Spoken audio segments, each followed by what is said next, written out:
நீ செய்யற உதவி கண்டிப்பாக பல மடங்கு உனக்கு திரும்பி வரும். இது பிரபஞ்ச விதி. அமெரிக்கால ஒரு பையன் அவங்க பாட்டி வீட்டுக்கு நடந்து போறான். மயக்கம் வருது. ஒரு வீட்டு கதவை தட்டி தண்ணி கிடைக்குமான்னு கேக்குறான்.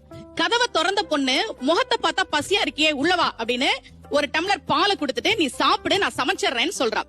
இல்ல இந்த பால் போதும் நான் கிளம்புறேன்னு சொல்லிட்டு அந்த பையன் கிளம்பிட்டான். பல வருடங்கள் கழித்து அந்த ஊர்ல ஒரு பெரிய நோய் பரவுது. மருத்துவமனைக்கு நிறைய பேர் சிகிச்சைக்கு வராங்க.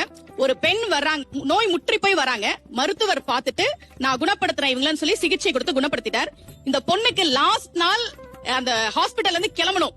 பில் எப்படி பே பண்ண போறோம்னு தெரியல. கண்ணீர் வழிய எவ்வளவு பில் வரப்போதோ அப்படின்னு அவங்க காத்துட்டு இருக்காங்க. பில் வருது.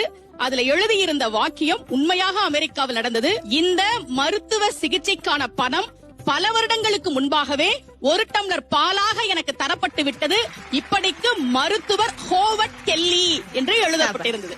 அதனாலதான் நமக்கு உதவி செய்ன்னு சொன்னாங்க.